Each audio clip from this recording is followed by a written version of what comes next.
I was very reluctant to start decluttering. It helped immediately, Yeah. and it changed everything for us. And then it clicks. Today we're going to answer all your questions. I printed out the questions so we can check them off as we go.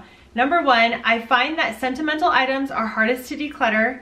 I don't have kids and my niece and nephew are not interested. Do you have any suggestions? Yes, okay, sentimental items that have family history or are valuable.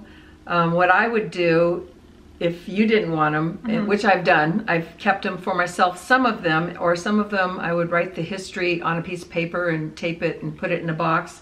And then down the road, people get more sentimental and they want things from their family. And this way, you know, kids, nieces and nephews down the road can at least go through them, and then they could be given away if nobody wants them, but at least don't give them away too soon. Unless you have tons of them. I made the decision to get rid of certain things that I know nobody wanted, and it was a burden for me to store. So I did remove like sets of china and all that nobody wanted. And you gave it to a vintage store, a friend? I gave one to a friend. What I did was I put it on my Facebook friends. I said, does anybody want this? And somebody said yes, so that was great. And then I have a friend who has a booth at an antique store, and I've given her things, and she could sell them, and then she gives me money too, which was nice. I didn't expect it, but this way I know it's going to somebody who really wants it. Hello from Canada, ladies. My question is, Kathy, does your husband ever declutter with you or just stay out of your way? He mostly stays out of my way because a lot of times when we declutter together, or if I'm decluttering, he knows he'll just go do something, or we'll plan it when he's gone if we're going to make a big mess. But he's been inspired by it, and he does his own decluttering, and I don't bother him unless he asks for help. And he's been really good at decluttering on his own. We don't really declutter together, but we have in the garage. We've made some decisions on what we should keep and what we should get rid of, and we both agree, because we were saving stuff in the garage that we didn't need at all. Except for camping. We got rid of a lot of camping stuff that I never thought I'd go camping, and we're gonna actually go camping. So now that's fine. We'll just get whatever we need. We didn't get rid of that much camping stuff. No, and camping is in a trailer. It's not. I was gonna mention also, you and Dad both have, most of your stuff is not joint stuff. Right. You have had your stuff. Yeah. And he had his stuff. Yeah. Photos, he fishes. I do art. Yeah. We don't it was very few crossover things, which I would say the crossover would have been the kitchen. Yeah. And that's more your domain. Yes. At least in your home. Right. Hi both. I know that Kathy has decluttered a significant amount of things. Just wondering if you find keeping your home clean an easier task now. Rebecca from England. Yes, it definitely has helped me keep the house cleaner, because there's less things on counters and shelves and stuff, and where I had probably 10 things before, vases and pictures, I have 2. So I can just lift them both up, wipe it off, and it's done. And less furniture. I find definitely vacuuming's a lot easier. I would say the one area I think of is in your kitchen, where you got rid of that extra little drawer where you had the coffee machine. And I know you had mentioned many times after you got rid of that how much easier it was to clean around there. Yeah, big difference. Yeah. Some things you just get used to seeing because they're there, and then you actually move them all away, and it's so nice. That's a good thing to do. Just go in and move everything out of your kitchen and start adding back only the things you really need, and you probably don't need half the stuff that's on the shelves. And I used to go to your house, and it was so normal just to see every counter, and I don't mean this in a mean way. No, I know. It's just every counter had stuff that you were even using, but maybe a decorative thing plus the bread and the crackers and the things like that. And I was used to seeing all that stuff all the time. But then once you started decluttering and you would tell me, oh, I cleared off this whole counter. And then when I went back into your house, it was just surprising how different it looked. Neater, cleaner. It just looked visually cleaner. The one thing I did that I love is I don't put anything on the front of the refrigerator anymore. It used to be solid refrigerator magnets, notes, pictures, and I just love the look of just a plain refrigerator with nothing hanging on it. And we fought about that, because I remember saying, when I started trying to minimize my stuff, declutter, I said, oh, why don't you clear off some of this stuff on the refrigerator? And you were very attached to a lot of those items. Well, that's from here, and that's from here, and that's a picture of this. But it looks so different. It looks so much better. It just makes the kitchen look different to not have cleaner. that. And that was very 80s, 90s, you know. Look at Everybody Loves Raymond. His refrigerator's solid. Yeah. It was a thing. Is your mom and dad thinking of downsizing their house after downsizing their stuff, or is this their forever home? Yes, this is our forever home. We love it. It's the perfect place for us. We're comfortable. We know where everything is, and it's just the right size. It seems large, but really, we both have our own offices, and we have different areas we can hang out. He can watch what he wants. I watch what I want. Yeah, it's the perfect house for us. I couldn't imagine moving at this age now.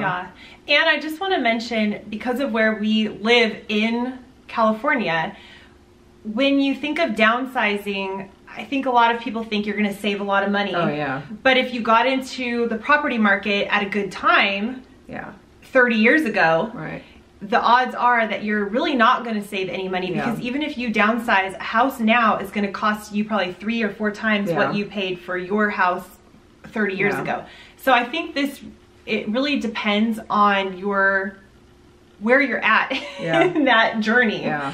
And so for some people, they might save a ton of money by downsizing, and some people won't. So it just depends. But I do think I can see you guys moving, because they have stairs, so I can see you moving eventually. Yeah. If there's a problem with stairs. Right. But we do have a downstairs bedroom and bathroom, so we could just live there, live in the living room. I don't know. Yeah. Something to think about. Living. Or not think about. Yeah. I'm not going to worry about that. Okay. Hi Shannon, in minimalism, is it better to concentrate on containers or count? Also, I saw in a video where you decluttered folding chairs. I can't seem to part with mine for the family get-togethers. The way I like to do minimalism, or keep myself as minimal as possible, which I know a lot of people wouldn't say that I'm very minimal, limited, but limit myself on possessions. I do use the container method, not necessarily a specific box, although that does work well with the kids stuff. I find everything has to fit, let's say, in my closet. So when it comes to clothing, if everything doesn't fit in my closet, I'm going to have to get rid of stuff, because I don't know where else I would put it. I'm not going to start storing things in the garage and all that kind of stuff. So in a way, I just use the container that is my home for what I keep. We don't have a storage unit somewhere else. We don't have stuff in the attic. We don't have a basement. So in a way, we are limited by what can fit into our house and still function well. So I don't count items. I keep what I can contain. And then for my kids, I do find if we have a bin, that bin is, let's say, for Lego, and that's it. And once we get too much, we're gonna have to do something with that and downsize it. Quit buying, or just find a different way that limits us on that Lego. So maybe decluttering some of it if that's what it was. Yeah. So that's the method I use. And then when it comes to folding chairs, I did declutter some. I'm sure you saw that video. And the reason why I did that was because those chairs we just never used. When we have a gathering, usually my mom and I are together with the gathering, and she has chairs, so we didn't need double borrow ours. The chairs. We borrow hers. If I had a big enough gathering, I would just rent chairs. Yeah, and yours were kind of rusty, and they were in bad condition. And they were always in the garage full of spiders this way. Yeah, and you know, in the way. We really also didn't have a good storage spot for them. As you said, they were getting really dirty because my husband uses the garage for work. So it just wasn't good for us. But I would say if you have chairs that are good and you use them and you have somewhere to store them, I would keep them. Yeah, what I do now, I think we have 6 or 8. I have 3 of them in the house because when you guys come over to eat, I can pull them out. And then I have the rest of them hanging on the wall in the garage after we organize the garage. And that's it. They all have a place. They're not just being pushed around. And and you did limit yours because before you had way double the amount, I think, way more. This is a good question for my mom here. Do you have ideas on storing party items? I have one of those large plastic bins in the garage that has a spot on the shelf. And I have paper plates, all the plastic utensils, some of the seasonal stuff, different napkins, whatever's party oriented, balloons, packs. I just throw everything in that one container. And sometimes it gets full, and then I use it up, and then it gets down, and tablecloths and all that. It all fits, and if it doesn't fit, I get rid of it. One time, I bought all these black tablecloths, and I kept them for a couple years, and finally I said, okay, that's it, and I just gave them away. And I think I kept one, but if I have too much, I'll just use it up or get rid of it. I'm not going to store anything that doesn't fit in that one container. Yeah. And I feel if you had a big enough gathering, at least for me, I would just rent whatever I needed to do at that time, and instead of having to store things for just a one-time event that's maybe once in a lifetime, like your anniversary party. And it's funny because every once in a while, like for a birthday party, I'll bring out the Christmas plates because that's what I have. So we're use what you have. Use what you have, because we're not going to go buy more when we have a whole bunch. When we go camping, we're probably going to be using the fall plates that we had from Thanksgiving. Yes, that's it. We're using what we have, and then we can buy the right ones later. Yeah, exactly. Hello, Shannon. My question is, what room is your favorite to declutter? Say hi to your mom, please. Hi.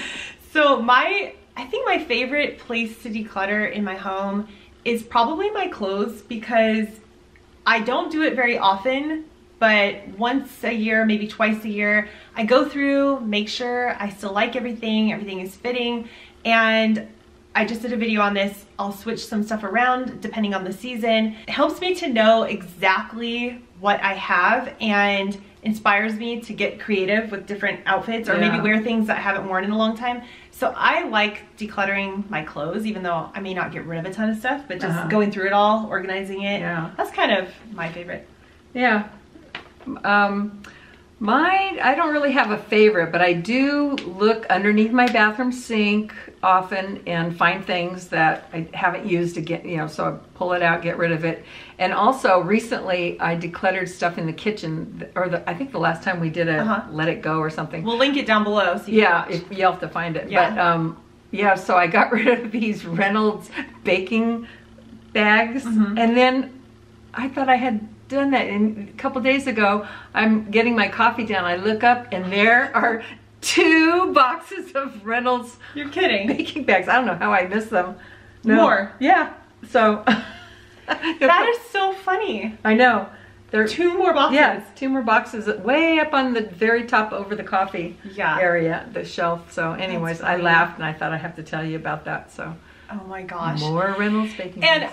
You know what's funny about that? You said the very top shelf. I think that's sometimes the problem with really out of the way shelves is you throw something up there and it gets pushed to the back. You don't even know you don't even know what's in there. Yeah, I never looked that high. so anyways, I thought that was funny. At what point do you plan to leave decluttering up to your kids? Do you receive pushback from them when decluttering their things? I have a 10-year-old, a 7-year-old, and a 2-year-old. So the 2-year-old has no clue what's going on, so I'll leave him out. I don't really declutter their stuff anymore. When they were younger, I would go through their room and I didn't ask them, do you want this? Like, they didn't know. They were too young to really be involved with that. I just had to make the decisions for them. Just like when you're a parent, you make the decision for what they're gonna eat and what they're gonna wear on certain days. And it's just as simple as that. I don't think involving really little kids is a good idea, because it just, you gotta make the decision. I think you gotta make the decision as a parent what's best for your home.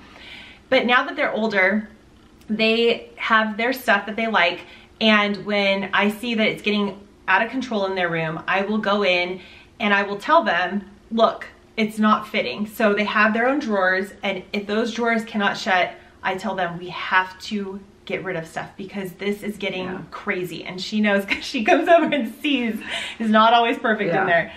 And so we will talk about it, and I'll give them the reasons of why it's not working and why we need to get rid of things. And usually they don't give me a ton of pushback. Once in a while they'll say, I really want this toy, I really love it, and I will tell them, you need to pick something else then, because if it doesn't fit, it doesn't fit. So pick something that you're willing to get rid of, and we'll get rid of that, and then you can keep the other thing that they may be giving me the pushback on. That's kind of how I do the decluttering now. But I would say the #1 thing that has changed in the way we deal with all the kids stuff is I do not buy a lot of stuff anymore. I don't bring much in anymore. And usually what they're bringing in is stuff from school, paperwork and stuff like that. It's very rare that they bring in a toy because they don't have money to buy their own stuff. So that's where we've really limited what's coming in. So we don't have to deal with a ton of decluttering besides clothes that don't fit or worn out. And they're happy to get rid of stuff that is ripped or doesn't fit and is ugly. They don't like that. No, they like getting a new t-shirt here and there. Yeah. That's exciting for them, so they're happy to get rid of the stained ones. That is something I do. I say we cannot get a new thing or a new shirt until we get rid of the stuff that's bad. Yeah. So that's another way that they're on board with it, because they get excited if they do want something new. Maybe we'll get rid of 2 t-shirts and only bring 1 in. Just depends on the situation. So that's what I've done. At what point will I leave it up to them completely? When they move out, because like she just told me that it's not fair to, it's your home as an adult. They live here with you, and it's just not fair to bring a whole bunch of junk in there. Yeah, I know so many people who are still storing all of their children's things that I've even heard people say, like, I have the right to store here. This is my home. It's like when you came and helped me declutter, we decluttered a lot of your stuff. Oh yeah. We went through a lot of your old toys. Yeah. Art, just different things. I have a video on it too. I can link all that. And the good thing about that was you went through it, then you made decisions, and you really did get rid of a lot of things that you didn't need to keep and you didn't want. So it was good that you finally did it, and that gave me so much more room. Yeah, because it was stored in my old bedroom in a storage location, so it wasn't taking up a closet or anything like that. It was a, what do you call it, the storage seat, the window seat that has storage. But still, now I still took up space. Oh, I put my stuff in there now. I had before, that made me keep all my stuff in the office. Now I was able to put it in there, things I wanted to save, but didn't need to look at. And I want to mention that a lot of the stuff that was being stored in there was stuff that was technically mine, but you wanted to keep. Dolls. It wasn't just me. I know. No, as a mom, I said, oh, she's going to want this.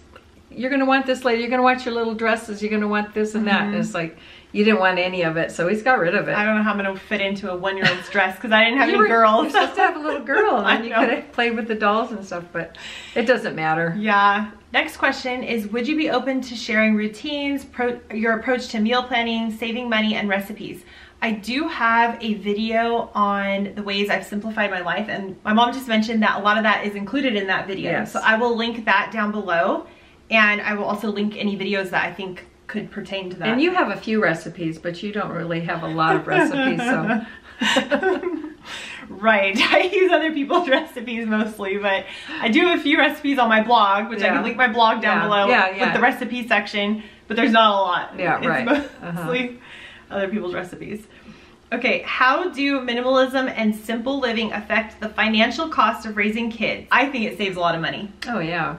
Because if I didn't have a minimal mindset, which I know a lot of people might look at my channel or my home and think, oh, you're not extremely minimal, which I don't think I'm extremely minimal. No. I never have been, and I don't want to be.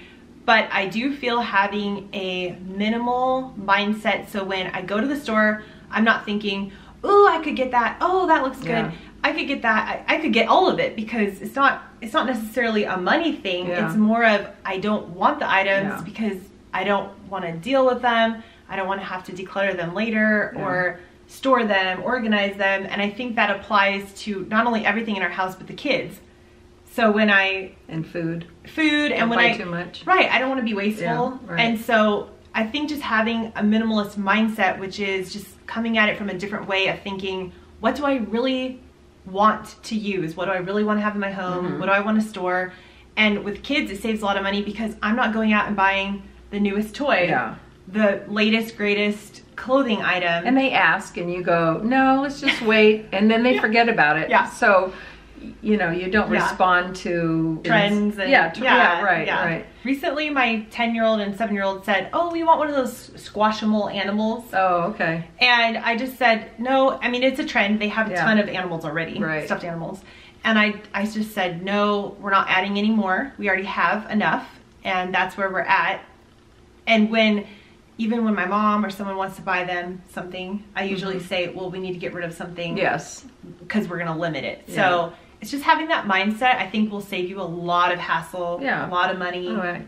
And now, because of the way you are, when the boys go shopping with me, they go, can I have this and can I have that? I said, if I buy that for you, your mom's going to throw it in the trash. So don't even ask for it.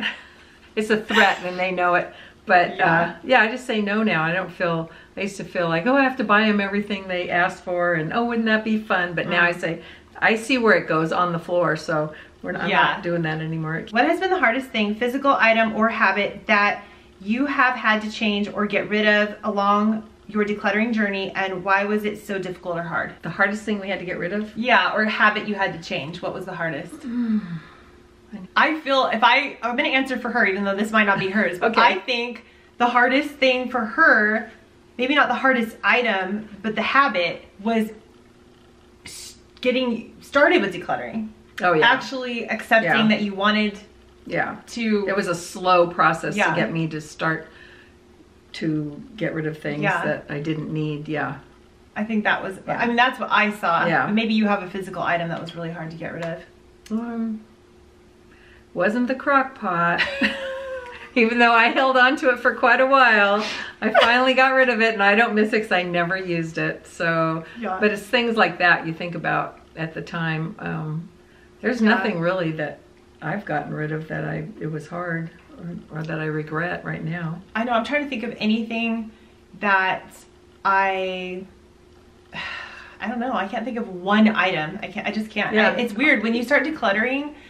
It's like you get into that routine of doing it, and then you don't even remember certain things. Maybe at the time it was hard, but you don't remember what it was. And the good thing about being 68 is you don't remember everything either. And so you go like, oh, did I really have all those Hallmark ornaments? They're fine. I don't care. They're gone. Yeah. I don't miss them. I don't think about them. And if I see pictures, it's like, wow, I had a lot of stuff. And I can't even relate to having all that stuff now. Yeah. So that's a good thing about growing older. You just accept it. And it's not a threat. It's not sad. When I think about it, maybe some of the hardest things to get rid of over the years have been, for me, just the art that I've created. There was a few things I created maybe in high school that I never looked at, never used. It sat in your garage or in my garage, whatever. And now that it's gone, I could care less. It doesn't matter. But at the time, it was kind of hard to just get rid of it, even though, I guess because I created it, maybe. I don't know. I have a funny one. But I was in the storage thing looking for a frame, a painting frame. And I found one of your big watercolors from when you were just beginning. I think you were in college. And that thing, it wasn't all that good, and it was just big. Thanks. And so you know what I did? I folded it up and threw it in the trash. Was it the teapot one? No, I don't know what it was. It's just green, and it was a still life and had some things, but you never were interested. But I kept it thinking like, oh, she made it. It's like, there's no reason. Now that I do art, I get rid of a lot of art because it's not that good. So I finally got rid of that. Big thing was in the way. But there is something psychological when you create something and you feel as if, oh, even if it's not good, like you said, I've created things before that are not good. I don't even want to hang them on my walls, and you have to almost get into the habit of just getting rid of it, because you don't want to stop it from creating. Sometimes it'll stop you from creating more like, if you're hung up on having that one thing. And I mean, it is what it is. So and your friends don't want it. I've tried. I've said, does anybody want any of this art? Free art. No. So. I want to take a 5-second intermission to thank you guys so much for subscribing to my channel, and we finally got to 100,000 subscribers, which is unbelievable. Yay. It only took me, I don't know, 6 years or something crazy, but anyway, thank you so much for subscribing and being part of our community here. Yes. And encouraging my mom to continue making videos with me. So back to the questions. Yes, and thank you all for being so nice to me, saying I love your mom, and that's really her hair and her eyes and her beautiful smile. Anyway, amazing. No, thank you all for being so nice to me. I really appreciate it. Your mom is a bright spark. I love your consistency, Shannon. You seem content and very happy. I'm guessing your secret is being happy where you are in the present. Like your kitchen, you'd like things to be different, but now isn't the time, so you make the best of what you've got, and it's so pretty. Oh. Thank you, and that is what I am trying to do, especially with the kitchen. I try to not look at the ugly areas and focus on making it as nice as possible. And I do try to live in the present. I think it's not always easy, but I think your lifestyle and mine too. I think that we are happy all the time because there's not a lot of drama. We don't do a lot of extra things that cause chaos. I have friends I know that there's a lot. They've always got a lot going on, and I listen to them. I go, wow, we keep our life simple. We don't. don't go a lot of places, but we have so much fun just with the family and doing local stuff. I think that's what I try to do, and I know sometimes it is hard to stay in the present because you do think about the future sometimes and what's next and what are we going to be doing, but I try to bring it back. And Grant said something interesting today, which is don't get too wrapped up in routines and habits and rules. We joke with her because she's the rule lady. But he said, because all you're doing is you're making yourself into like a little prison with all the rules and things that you think you have to do right and this and that and timelines and stuff. And he said, just, don't worry too much about it. There's a happy medium though. You have to have some kind of rules or it's chaos. Yeah. That's he and I. But we try to live in the present and enjoy the moment and be grateful for what we do have. So all the cousins, they go, oh, she's coming with the rules. The rule lady, blah, blah, blah. Okay, Kathy, the generational difference between you and Shannon, where or what areas do you think you weren't on the same page about? I know you have come a long way, and so have I, but we grew up in a different day and mindset, so is there any areas where you just don't agree on a specific area of decluttering? I was into saving a lot of the old stuff and the decorative party china and serving platters and all that. She doesn't. I come over here and I go, where's your bakeware with a lid so I can put, she doesn't have it. It's like, oh, I know what I should get you, and she doesn't want it. I have nowhere to put it right now anyway. Yeah. But anyways, I think maybe servingware and kitchenware and stuff like that, that's where we differ. I think, I think the generational differences would be more of we talked about this last night. You said you were raised to kind of save everything, pass it down. Yes. And that was just ingrained in what you were given and passed down to you. And you thought you would always pass it all down to me. And then I would pass it all down to my kids. And it was never a question back in the day of whether you actually wanted it or used it. Right. It was just you passed it. Yes. And now I think times are changing. Yeah. And I don't know. And it's less formal, at least for our family. Yeah, right. Probably Prince William would think differently. Hello, Shannon and Kathy. Love you both. My question is for both. Has decluttering inspired any of your friends? Yes. Yeah, they don't say it. They don't, but I see it. I see them cleaning their garages out and organizing things. And I think it's, and people make comments like, they'll tell me, oh, I've cleaned this out and that. And they'll tell me sometimes it's hard to get through to certain things, but I've definitely seen a lot of people, and I think it's a trend, not just us, it's definitely a trend right now of living simpler and not having too much overall. I hope so. People. I think it's, before we were gathering and storing, and then now everybody's like drowning in their stuff and they're saying, okay, get rid of it. So I do see a lot of friends doing that. What did your husband think when you first started this decluttering journey, and now what does he think about it? And the question's for you. Okay.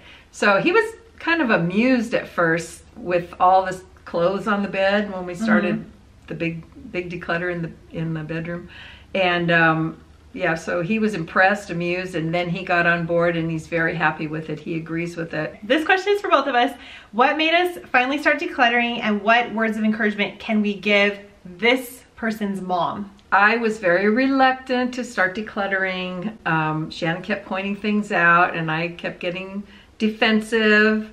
And then finally she said, let's just do one drawer and see how it looks. I said, oh, but everything fits perfectly. You have to just get it in just right to shut it. So she said, let's take it all out. And we analyzed and put back things that I really only wanted, but I didn't have to get rid of anything else. It wasn't a threat. So I said, okay. So then we opened and closed. I thought, oh, this is really nice. Because I had 3 drawers all doing the same thing. So we went through the one, and I ended up getting rid of a lot of stuff. I did keep a few more, but it was still very doable. And that's how we started, and that's how I think that's how you should approach your mother, is by a simple drawer or closet. And just say you're trying it. You don't have to get rid of it. Right. Just try it, set it aside. Yes, put it all in a box or something and keep it, because I kept all my stuff aside. And it was very slow, and then we went to someplace else, a different drawer, and it was a slow process. But that's how I'd say to help someone do it, is don't threaten it. Don't let them feel threatened where they have to get rid of stuff. They can save it, and they can just live simply and get the feel for it. and then it clicks, and then you want to do it. And then you like it. Yes. I started decluttering because I was looking for a change in our lives. I had at the time a 1-year-old and a 3.5-year-old, and it wasn't necessarily the clutter that was bothering me. I actually found decluttering when I was looking up ways to save money, make more money, simplify life, and then I saw minimalism and decluttering, so it all clicked. It all came together at the same time. And I just thought, this is the answer, is just having less stuff. I would read stories about people saying how free they felt free and how their home was functioning better and was easier to deal with. And so I just jumped into the decluttering and simplifying, and I think it helped immediately, and it changed everything for us. So I think it was more about just looking into ways to change your life for the better, and that was one of the things. Yeah, and I was mortified. No. Yeah, you can't get rid of all that. You can't get rid of all those baby bowls and cups and spoons. Oh my goodness, towels and She was telling me no the whole time, and I kept saying I'm just gonna do it anyway. Yeah, so. it's a shock. Yeah, sometimes when you have to make a change, you just jump in and you just got to make a big change and then see where you're at. Yep. I think sometimes we get so fearful of making changes that we do nothing. Yes. And then we're just paralyzed and we just continue on this journey of not doing anything. Yeah. Where a lot of the time when you jump in and you change something and it changes the whole direction of your life for the better. Yeah, like your move up here. Yeah, I just came up here one day and said, I'm moving. Yeah, it's just sometimes, once in a while, you just make a change and it can change the way you feel about something. Or if it didn't go great, you learn from it. So there's always something to learn from. How do you get extra life out of the things you want to declutter? I kept a pair of sneakers in my car for at least 10 years. They were so bad. I finally got her emergency my emergency shoes. The emergency car. My clothes. Whatever. I finally got rid of those, and I put a new pair in there. The other ones that were going to go. So I would just like give it time. The shoes are thinking, no, not the car. I'll never get worn again. It's the exit vehicle. You go in the car for a few years and then you go in the trash. Oh my gosh. But yeah, whatever it was, if it was a coat, if it was something, I would identify it in my mind or make a note saying, I really want to get rid of this, but I'm going to wait and see if I use it. I would give it 6 months, I'd give it a year, a season, and then I would just get rid of it.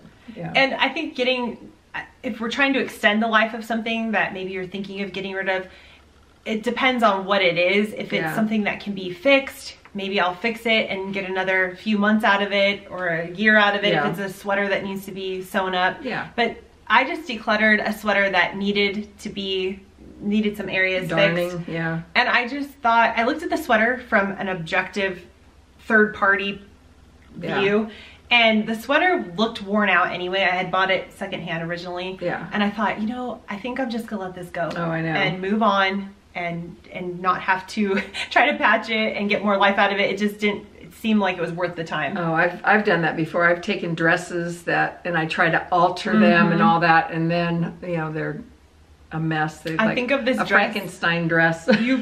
She had a long dress that she cut. Well, she cut it too short, and she came over here, and I said, "Why is your dress so short?" And she said, I cut it short. It was long and I cut it short. And I said, it's too short in the back because I think you hadn't noticed. And so I took a picture of her. And I don't mean this in a mean way, but I just said, I think it's a little too short. And it was really short in the back. I don't know what, it was just the way it hung.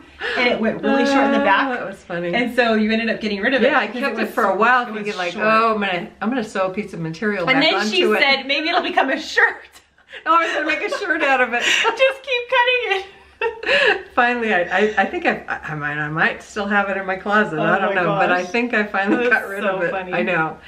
Sometimes you have to laugh. And sometimes you just can't part with anything until you destroy it, and then you gotta throw it away. Yeah. Because now you can't give it away because you just messed it up. Yeah. How would you sort and organize old photographs? And we just did a whole video on this. Yes. And we talked about this, and you said that you're still working on it because you got to a point, then you're taking a break, and then you might go back and still organize. Yes, I need to.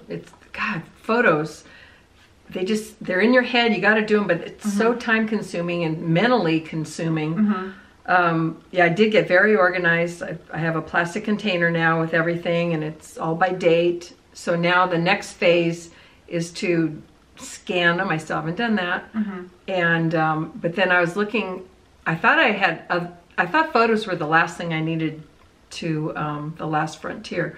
And then I look under my desk. I see these 2 big bins. I thought, what the heck is that? Okay, that's my father's stuff still, and some family stuff that I need to go through. I want to scan them and put them on one of those ancestry deals. A lot of that, and a lot of things I need to just get rid of, throw away or give away. And then also I went out in the garage, and because we had redone the whole garage, and I moved a table, and I'm looking, I go, what are those bins? And it says Kathy's stuff. I go, oh gosh, there's 2 more bins out there. Oh boy. Surprise bins, so I don't even know what's in there, but now I have 4 big bins and all the photos to continue with. So. Yeah, and that's a lot. It is, and I have to deal with it because it's always in my brain. But it all happens in time. Yes. So you've already done a lot of decluttering in your house, your closet, everything. So that's kind of, like you said, the final frontier. Yes. Where you can slowly take your time, go through it. Yeah, I need to do it. And that would be probably considered sentimental stuff as well. So. Yes, oh yeah, it all is, yes. Okay, life has been easier since simplifying material goods, and what are some examples of that? Have you also simplified non-tangible areas of your life, and what are some examples? Oh, yeah. I feel I have simplified everything, not just the stuff in our lives. I've simplified the tasks I do. I've simplified how much we do, how many things we sign the kids up for, and how many things I decide to do around the house. I know a lot of people probably watch my videos and think, oh, your house is always perfect, or your house is always clean. No, she'll come over here and say, what in the world is happening here? Just because we're minimal or trying to be more minimal and clutter-free does not mean that everything's always 100% put away or perfect. I have 3 kids. My husband's here. I'm here. We work out of this house. We're working on the house, projects on the house. And I would say this is one of the most lived-in homes that I know. We're constantly here. Things come out and we put them away, you know, when we're done with them, and we try to keep on top of it. But it's a functioning home, and I feel that that's okay. That's what a home is meant to be. It's functioning and things coming in and out.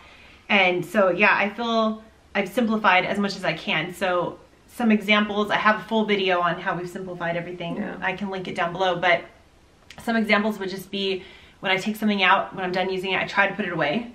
I've made a spot for everything in our home. So my shoes do have a location in my closet to be put away in. The kids have, not that their toys are always put away, but they have places for their toys. So all the Lego goes in a certain bin and all of this and that. So there are spots for everything, and we try to keep everything where it goes. And the other day, my mom came over and she invited a friend over without really any notice, which was fine, but she came in and said, we gotta clean, let's tidy everything up. And you made the comment to me that we were able to clean everything up in the whole house in 10 minutes. We were able to transform the whole house in 10 minutes. And I think that's because we have a spot for everything. Yes, right. So even though it's not always in its proper location. Yes, it was easy to clean. Yes. Yeah. You have made that comment that how easy it was. And I've simplified my life by, like, you know, when you get older, you have accounts here, financial accounts and all that. I've just whittled everything down to just a few where I'm not dealing with all different people and reports and stuff. And all of my bills are on auto pay. And I quit signing up to volunteer for everything, like the HOA and all that. And boy, that's a relief. That's huge. A mental relief and time consuming. So. Just simplify the things that you don't I've really want to do. Right. And there are days when I don't clean this house. There are days when, you know, I let things go because it's more important for me to have a moment not doing something and read a book or something and relax. So there's, I think, a balance. What ages are my kids? So 10, 7, and 2. For my mom, do you regret giving some things away, or do you feel lighter and freer? Oh, definitely lighter and freer. I'm happy to give things away, especially to people who want them, and I've done a lot of that, so that's a good feeling. You know, I don't have any regrets. Just moved into a new apartment, haven't even unpacked yet. How would you set up an uncluttered, organized home upon move-in? It's hard to decide where everything goes. What I do is I just unpack everything where I think the best location would be, and I live there for a month or 2 with the knowledge in my head that I'm going to probably move everything as I live in the house. So I feel like when you first move in, you have no clue how you're going to live in that house, how it's going to function, all that. So I just put things where it seems most logical. And then instead of keeping them forever in that same spot, which I know a lot of people do, and I did Me too. originally, now I put it where I think it's good. And then I think, you know what, actually the knives and forks and everything would be better in this drawer over here, or they'd be better over here. And so I just reanalyze it maybe a few months into living there. Tips for decluttering soft toys. As my 4-year-old insists, she loves them all, but there are so many. What are your simple favorite pleasures in life? Thank you. So 2 different questions. Okay. So starting with the stuffed animal one, I too have kids that are addicted and love stuffed animals. They're part of their family to them. They sleep, especially my 7-year-old sleeps with probably 20 stuffed animals. But what I have is a box. It's an IKEA box. It's probably that deep. If the animals cannot fit into that box, they have to go. So we've limited the amount of animals. And I also tell them if they want a stuffed animal to come into the house, they have to get rid of one in its place. And they're good at that. Yeah, so that's good at that. What we've decided. And sometimes if they're throwing a fit or something in the store or wanting a stuffed animal, I will say, right now, tell me which one you're going to get rid of. Yeah. And then I'll start naming them because they all have names. And then they don't want to get rid of any of them. So usually they don't bring any more in. Right. Simple pleasure, a cup of coffee and a piece of toast with no one else there looking out the window.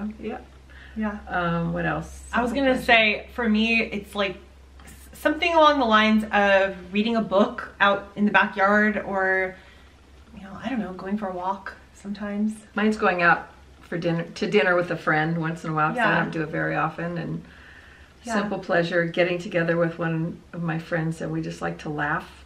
I have a few friends that we just laugh the whole time. That's great. Or some of the family birthday parties we go to are fun. That's fun. And so just little simple things. For me right now, it's reading. I'm really into reading tons of books right now. So I've been reading I've been reading the whole Bridgerton. Anyway, she's calling me out. But I've read other books as well in between the Bridgerton series. But I have been reading the whole Bridgerton series. I've actually read the whole entire thing. And then and the other books. And seen it on TV too. Yes. Okay. Waiting for the new series to come out. But anyway, I have read all that series. I've read other books. I love Elin Hildebrand. I love reading, and I had stopped for a long time, and then I got back into reading, and now that is one of my huge like simple pleasures that I just like to read. And if it's a nice day out, sit outside and read. And that's just maybe an hour before bed or something, read a book. It sounds silly, but I really get joy out of that right now. Good. Probably because it's quiet and I can just relax. Did you guys always get along so well? Yes. Yes, I think we did. We've been buddies since birth. Friends since birth. I don't know. We've always gotten along good. When she was younger, there was challenges as far as homework and that kind of stuff, but then I just said, boyfriends. But when she was the homework thing, I love it now because she has kids now that don't like to do homework. And I remember at the time with the homework, it would just make me nuts because she refused to do it. And then I said, one day you're going to have a kid, and I hope they treat you like this. And they do. And because so all kids are the same. So she laughs at me. And she can remember. And now I tell my kids that, like, one day when you have kids, blah, blah, blah. I did learn a really good lesson from you with the homework fighting. And the answer to that, for anyone who's wondering, is remove yourself from that problem. So what I tell my kids now is your homework is your responsibility and is between you and your teacher. And if you have a hard time with something, I'm happy to help, but I don't care. If you don't want to do your homework, you're going to answer to your teacher, not to me. So I've removed myself from that equation, and it definitely works. Because you and the boys, they like to bring you into their homework so they can fight with you, and then they have a reason not to do the homework. So which is that was one of our big things. That's what you would do. But other than that, and that was when I was probably 9. That wasn't older. You were younger, no. When I was older, I did all my own stuff. We've always had fun together.